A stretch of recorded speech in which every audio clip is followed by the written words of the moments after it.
And where's it going next? Well, you have to look at the data. And remember what I said, supply and demand. So there's things pushing up, there's things pushing down, and let's talk about those things. The overall economy, the overall economy is pretty good, right? So that's a uptick on the market. Texas has got 5% growth, a little better than the national economy. So Texas is even a little better than the national economy, and that's something that would typically push prices up. Consumer confidence. Consumer confidence, oddly enough, is measured on a 0 to 200 scale. And anything over 100 is bullish, anything under 100 is bearish, right? So right now the score is 115, which means people feel pretty good, not great, but pretty good. Nobody's anticipating at this time a recession. Unemployment rate, anything under 5% unemployment is considered solid, strong. U.S. is 3.7, Texas is 4, right around the same number as the U.S. Dallas and Austin are 3.5, so we have pretty good unemployment. Job growth, are we creating more jobs? In the U.S., 1.7, Texas 2.7. So yeah, Texas is creating a lot of jobs, and that's another thing pushing prices up. The stock market. Now, the stock market doesn't really have anything to do with the real estate market other than psychologically. If people's 401ks go up, they feel wealthier, and when people feel better off, they're more likely to go buy a bigger, nicer house or whatever. And 2023 ended up really strong. So people had money in the stock market, made great money in 2023, and people feel like they are wealthier because of that. But then we get to interest rates. Well, interest rates diminish affordability, right? So yeah, a lot of upticks, but yeah, when interest rates are higher, it costs more to pay a mortgage, so people can afford less, and that pushes prices down. House price trajectory flat. Went up, and then it flat. Never went down, it just went flat. And so we'll call that neutral. Closed sales trajectory down a little bit. Now, here's something that's kind of interesting. The mix has changed. Let's talk about the mix. Historically, when you look at the houses on the MLS, 2/3 of the houses are resale houses, and 1/3 are new construction. That's the typical mix. 1/3 of houses sold are new construction, and 2/3 are resale. It's switched. It's swapped. It's inverted. Right now, 2/3 of the houses that are selling are new construction, and only 1/3 is resale. Why? Because everybody that owns a house probably bought it or refinanced over the last 5 years. And they probably have one of those 3 or 4% mortgages, and they don't want to give it up. So normally, with all of these other positives, normally in the market, people would be saying right now, hey honey, it's time to buy a bigger, nicer house, right? Time to move up a notch, right? And that's normally what would happen in this kind of a world, in this kind of a market. People would be upgrading, but they don't want to upgrade. And the reason they don't want to upgrade is because they'd have to give up their 3 or 4% mortgage to go buy a house and get a 7% mortgage, and it's just not worth it. So that's constraining the number of houses for sale, right? So there's not as much on the market. That's one of the reasons prices, it's another thing pushing prices up. There's not enough inventory. If everybody dumped their house on the market, you'd have a flood of inventory and prices would drop, right? But that's not what's happening because people are not reselling because they don't want to have to pay more for a mortgage. Now, that being said, the builders are filling the gap, right? And then they're putting the houses, the new houses are filling the gap. But there's another problem. Money's getting a little harder. Money's getting a little more expensive, right? So the builder inventory is going to, at some point, run out. And when the builder inventory runs out, right, people are not reselling, adding resale houses, and then new construction, not enough new construction, now you have a supply problem. And people keep moving to Texas and keep having babies, so if you have growing demand and you start constricting the supply, that could push prices up a lot. So we'll see where that goes. Pending sales trajectory, actually up a little bit, so that's changed upward. Active listings, pretty much flat. Yeah, we are increasing the number of listings, but they're kind of meeting the demand. Months of inventory is good. Remember, 6 month is the 40-year average. We're now at like 3.4 months. So we have a pretty strong market by any historical measure. It's a strong seller's market. Housing permit trajectory. Are we building enough houses for the growing demand? Because people keep moving to Texas and keep having babies, so we know we need more houses, and we are building more houses, but we're just barely keeping up with the demand. In-migration, this is a big one, right? Supply and demand, right? Real estate cares about supply and demand. Okay, demand. Well, what creates demand? How many people need a place to live? How many people, that's the demand, right? And that's a combination of what? How many people you got, and how many people are having babies, and how many people are moving to Texas. And it turns out a lot of people are moving to Texas. California lost 500,000 people. Texas gained 500,000 people. Where do you think all the people from California went, right? It's like pretty obvious, right? And yeah, we have all these people moving here from all over the place, and they need a place to live, right? And so we've got to supply, and that because we got growing demand. Construction labor growth. This is kind of an interesting thing. We've got a problem with general contractors, and the problem is they're dying. Okay, they're old. The average general contractor is like 58 years old, and they're getting older, right? And the kids are not picking up hammers, and not they're not being. So here's my advice: don't send your kid to college.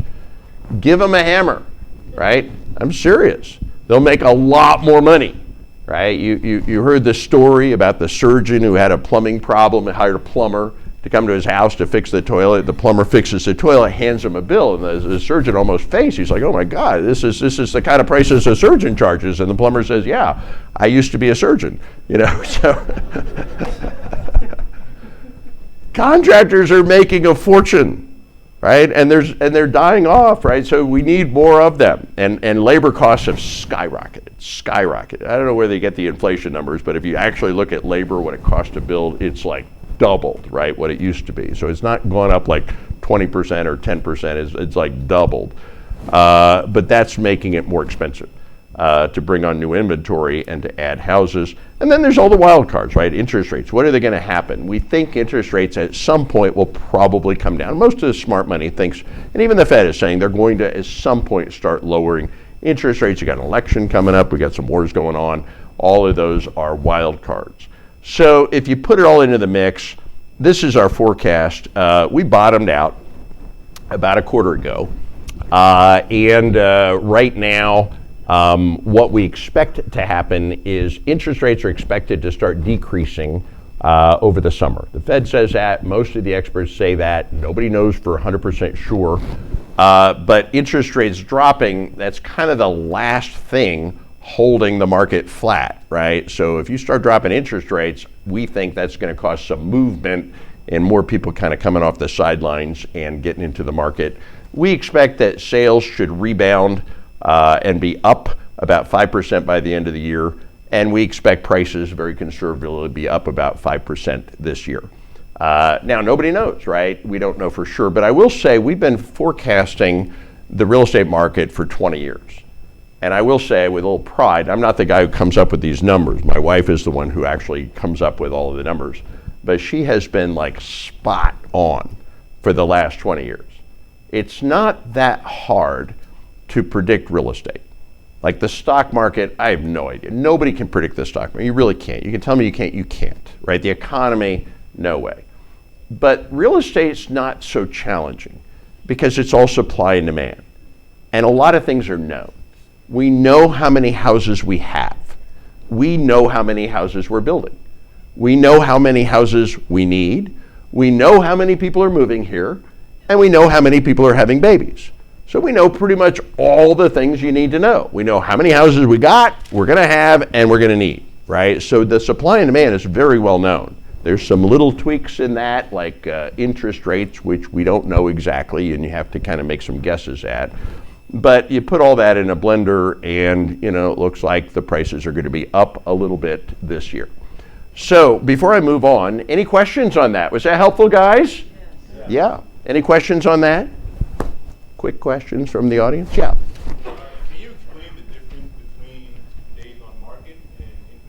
Days on market. Days on market is a statistic used primarily by realtors to explain how long it takes to sell a lucky house.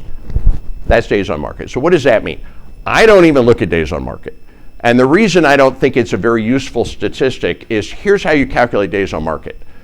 How many days did it take to sell an average or a house that sold? So for example, here's the problem with days on market. You could have a neighborhood, a subdivision, that has 10 houses on the market, okay, for a year. None of them have sold. And then somebody puts house number 11 on the market, and that house sells in 2 weeks. If you ask a realtor to tell you what is the average inventory in this market, they're probably going to say this. Well, the average days on market for sold houses is 2 weeks. Well, yeah, that one lucky house that sold took 2 weeks. What about the other 10 houses that have been on the market for a year? They're toast. And that's what I mean. I don't really care how long it takes to sell a lucky house. I care on average how long it takes to sell a house. Inventory says on average how long it takes to sell a house.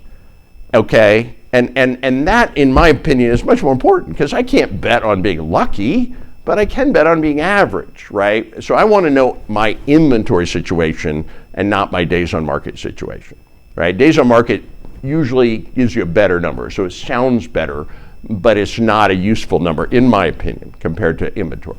Okay? Question? You said that right now, again, the industry's kind of pushing up, pushing down, right? Yeah. And right now, you say it's more of a normal kind of thing. Yeah. Yeah. Yeah, we were around when it was 18. So Yeah. Compared to 18, it's great. 18, but you can buy a house for 70,000, right? Yeah. Well, yeah. Here's And by the way, right now, houses are on sale. You can buy a house for like $400,000, $500,000. Right here in Dallas, you can get a house for like 500 grand, right? And 20 years from now, you know, people are going to say, wow, back in 2024, you could get a house in Dallas for $500,000. I can't believe that's possible. Everything's relative, right? Yeah. So the question is, though, if we're pushing and we're, right, and but money is not easy. It's normal, but it's not easy. Yeah. It's extreme. Yeah. So, yeah, it might go up a little bit, but because it's not easy, how are people going to get qualified to get it? Because if it's not easy, because again, the difference was that it was easy, right? It was. The volume is down. We talked about that, right? The number of buyers and the number of sellers are both lower. So there's fewer buyers, fewer sellers, and the market is a little smaller than it was before. So, yeah. But, you know, it's a little harder to get a loan, right? Not so much harder to qualify, but it's more expensive. It became harder to qualify, I would say, in 2010 and 8 and 7. I don't think it's gotten easier or harder to get a loan since that time, right? Loans got hard to get, and then they just stayed hard to get. Now the only difference is they're hard to get and they're more expensive relative to what they were a couple of years ago.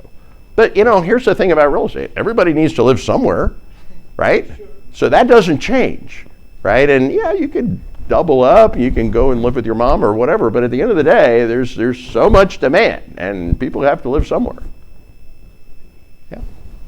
Yeah. Question? Two-part question. Do you think the NAR settlement will affect the housing market? The NAR settlement, so NAR lost a big lawsuit saying that real estate commission says 6% is price fixing and beats the heck out of me. I'm not a realtor. You know, the smart money says that what that will do is commissions are going to come down. Everybody thinks, you know, competition, price fixing, commissions are going to go down, you know. But do you think that's going to affect like the first-time home buyers? If now they're responsible and the agencies think that will most likely? I don't think so. I mean, you know, interest rates go down, things become a little more affordable. You know, at the end of the day, whatever a house used to cost, it'll be a little less, right? So that's probably a push up.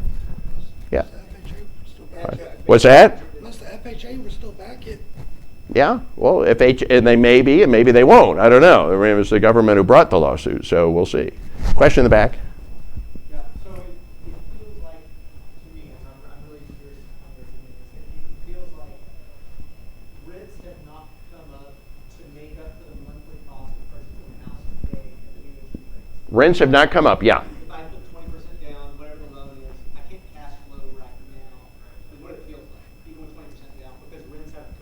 Yeah. There's too many of us that have old interest rates renting our houses. Yeah. Do you think that those rents will come up to match it? Or will the They cost, lag. the monthly They cost lag. by So I mean, will rents increase? Yes, rents will increase, right? But it's all supply and demand, right? I mean, there's plenty of, apartment buildings that are affordable. They built a lot over the last few years, so that's created more inventory of at least a competition to houses. Rents will come up because we will have inflation, and inflation means appreciation, means everything goes up, right? Exactly how much, exactly how fast, I don't know, Rents right? are also on a 1 year or 2 year lease, so they lag behind prices. That's a good point. Rents are on, typically 1 year lease or longer, so they do get stuck. They can't raise the rent on a month-to-month basis in most cases. So that's true. That's a good point. Yeah, another point. I'll maybe answer to that. It used to be way back when people used to buy an additional house here and there, not necessarily the cash flow. Cash flow is kind of like a There's no such thing as cash flow. For any of you that think there's cash flow, there's no cash flow in rental properties. There's no cash flow. Apartment buildings, there's some cash flow. There's no cash flow in single-family houses. I own $30 million worth of houses. If you add up all the actual net cash flow after property management, after repairs, after depreciation, after vacancies, on my $30 million portfolio, what's left wouldn't pay for a really nice watch that I own. It just isn't significant, right? Now, I will say, I'm glad I own those properties because I owe less than $5 million of total debt, because I've owned them for 20 years and they've doubled in value and doubled in value, doubled in value again, while the tenants paid off the mortgages, which was awesome, right? So they created a lot of net worth for me, but they've never generated a lot of cash flow, right? And people always think, oh, rental properties have lots of cash flow. That's a myth. And I'm exaggerating a little bit for effect here, but for the most part, when somebody tells me, I'm getting all this cash flow, we dig in, it's not real. It's like, I'm getting $800 a month. $800 a month, $800 a month, $800 a month. Boom, new air conditioner, minus 10,000. And then you get caught up, right? $800 a month, $800 a month, up, new roof, 8,000, right? We'll wipe that another 10 months, right? You get caught up, you get it up, make ready, 12,000, you wipe out another year. So you make a little, you lose a little, and you average it all out. There's really not much there, right? Yeah, question?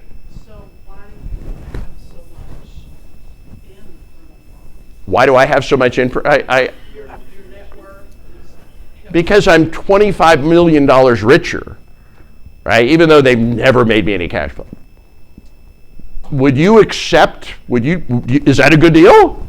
Yeah. If I ever wanted to retire and sit on a beach and drink margaritas, it's not going to be with the cash flow. It's going to be selling those properties and getting a $25 million lump of cash, right? Because you can sit on a beach for a long time and drink a lot of margaritas with $25 million, right? Yeah, but cash flow. You do a crappy fix and flip, you make 30 grand, right? You have an incredible rental property, you make a couple of grand, right? There's really not cash flow. And I'm exaggerating a little bit, but there's really not a lot of cash flow for rental properties. So that book, Raise That Board Ad, it's a science fiction, just so you know. And I read it, I believed it until I realized it was not real.